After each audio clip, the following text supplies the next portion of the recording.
Bonjour, nous sommes le mardi 15 septembre. Hier, nous contemplions la croix glorieuse et l'Église nous rappelait que c'est sur cette croix que l'amour divin s'est révélé d'une manière extraordinaire, un amour infini, un amour qui accueille les justes et ceux qui ont besoin d'être justifiés. Un amour qui met au ciel le bon larron. Un amour aussi qui pardonne toutes celles et ceux qui pêchent par ignorance. Père, pardonne-leur parce qu'ils ne savent pas ce qu'ils font. Ce regard du Christ sur la croix, contemplant ce monde qu'il a tant aimé, n'aurait pu être complet sans ce regard aussi de la Vierge Marie au pied de la croix.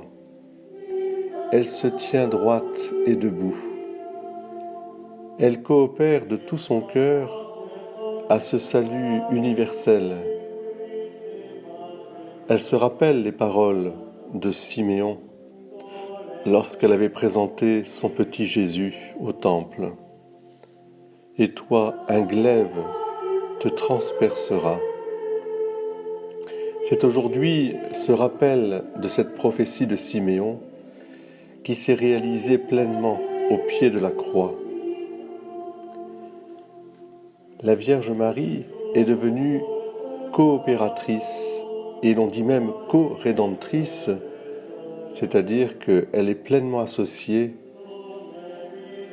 à la puissance d'amour de Dieu, Père, Fils et Saint-Esprit, qui dans le Fils Jésus, le sacrifice de Jésus, a racheté le monde et a ouvert le paradis.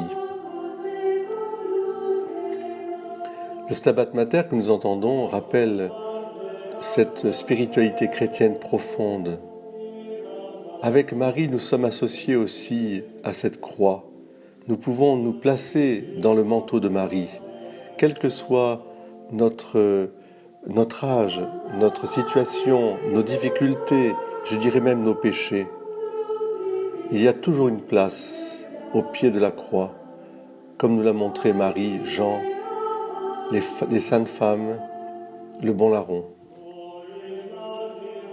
Aujourd'hui, avec vous, Notre-Dame des Douleurs, au pied de la croix, j'ai senti plus profondément que jamais que là, et là seulement, vous êtes devenue notre mère.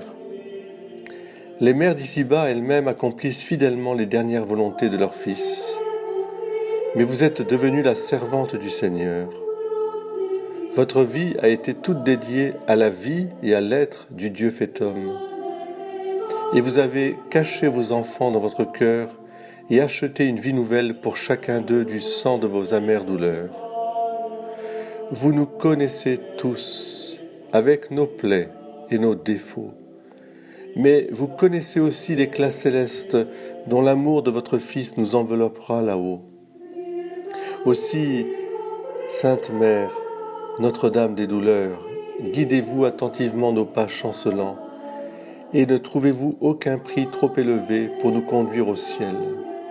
Mais ceux que vous avez choisis comme compagnons pour entourer avec vous le trône éternel doivent ici-bas se tenir au pied de la croix et du sang de leurs amères douleurs acheter la gloire céleste pour les âmes que le Fils de Dieu leur a confiées. Ainsi soit-il.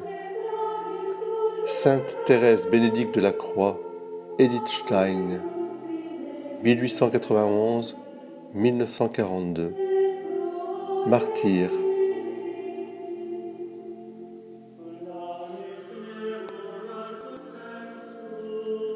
Bonne journée à tous, en union de prière. À Jésus par Marie.